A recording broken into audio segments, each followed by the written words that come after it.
क्या उद्धव ठाकरे का game over हो गया है? उद्धव ठाकरे का आखिरी दाव क्या होगा? नमस्कार, आपके साथ मैं हूं मीनाक्षी जोशी और इंडिया टीवी पर आप ये बड़ी कवरेज लगातार देख रहे हैं। बड़ी खबर आपको बता दें, शरद पवार के साथ संजय राउत की मीटिंग हो रही है मुंबई में वाईबी चौहान सेंटर में। शरद पवार के साथ संजय राउत की मीटिंग हो रही है मुंबई के वाईबी चौहान सेंटर में। शरद पवार और संजय राउत मंत्रणा कर रहे हैं और इस मीटिंग में गृह मंत्री दिलीप वलसे पाटिल भी शामिल है। दरअसल चर्चा इस बात को लेकर हो रही है कि सरकार कैसे बचाई जाए।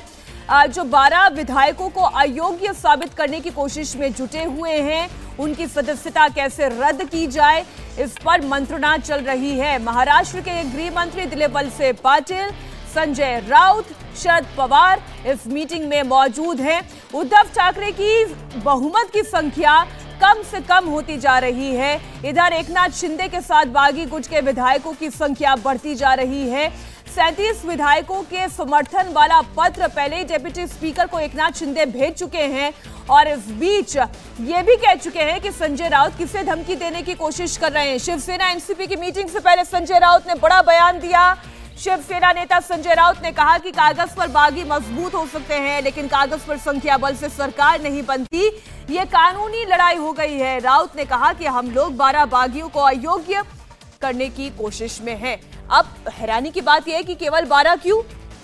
लेटर तो गया 37 विधायकों का, ये 12 को बागी साबित करके क्या कोशिश कर रहे हैं?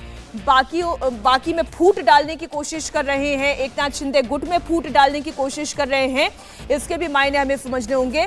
बहरहाल ऐसे में नई सरकार बनेगी या नहीं, ये तो तय नहीं। संजय राउत ने यह भी आरोप लगाया कि मोदी के एक मंत्री शरद पवार को धमकी दे रहे हैं। आप पहले सुनिए संजय राउत ने क्या कहा। ये संख्याबल ज्यादा हो सकता है कागज पे। अब ये लड़ाई जो है ये कानूनी लड़ाई हो जाएगी, लेजिस्लेटिव लड़ाई हो जाएगी। हमारे लोगों ने 12 विधायक जो है जिसने बगावत की भाषा की है, उनके खिलाफ एक्शन लेने की शुरुआत की है। उनको डिस्क्वालिफिकेशन के लिए हमारे लोग सभापति महोदय के पास गए हैं। मुझे टेक्निकल बातें ज़्यादा मालूम नहीं है, मैं नहीं बोलूँगा, लेकिन एक एक्शन चल रही है। अब ये आखिर तक सरकार कब बनेगी, ये लोगों की जो बोल रहे हैं मुझे मालूम नहीं। बनेगी भी या नहीं बनेगी उस बारे में कोई बोल नहीं सकता है। धमकियाँ देने का काम चल रहा है माननीय पवार साहब को। अगर ये सरकार को बचाएंगे तो देख लेंगे, ये केंद्रीय मंत्री बोल रहा है। प्रधानमंत्री मोदी जी सुन लीजिए, अमित शाह जी सुन लीजिए, आपका एक मंत्री महाराष्ट्र में शरद पवार साहब को धमकी दे रहा है।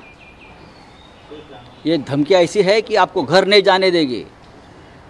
क्या इस प्रकार के धमकियों को आपका समर्थन है, ये महाराष्ट्र जानना चाहता है। संजय राउत ने बड़ा बयान दे दिया, बीजेपी पर आरोप लगाया, अमित शाह को भी जताया कि शरद पवार को आपके मंत्री धमकी दे रहे हैं। हालांकि थोड़ी देर पहले हमने आपको ये बड़ी खबर भी बताई कि ये धमकी वाली बात से बीजेपी ने तुरंत किनारा किया। ना एमएलए को धमकाया जा रहा है, ना किसी को धमकाया जा रहा है, ये शिवसेना का आंतरिक मामला है। बहरहाल बड़ी खबर एक बार फिर आपको बता दें, शरद पवार के साथ संजय राउत की मीटिंग चल रही है मुंबई के वाईबी चौहान सेंटर में। ये बैठक चल रही है। पवार राउत की मीटिंग में गृह मंत्री दिलीप वलसे पाटिल भी शामिल है। इससे जुड़ी हुई और ताजा जानकारी ग्राउंड जीरो से हमारे साथ सभी संवाददाता जुड़े हुए हैं। देवेंद्र पराशर, जयप्रकाश हमारे साथ जुड़े हुए हैं। जयप्रकाश, सबसे पहले इस मीटिंग को लेकर आप और जानकारी दें। तकरीबन आधा घंटा हो गया इस मीटिंग को शुरू हुए हुए, मंत्रणा क्या चल रही है, आपके सोर्सेस क्या कह रहे हैं?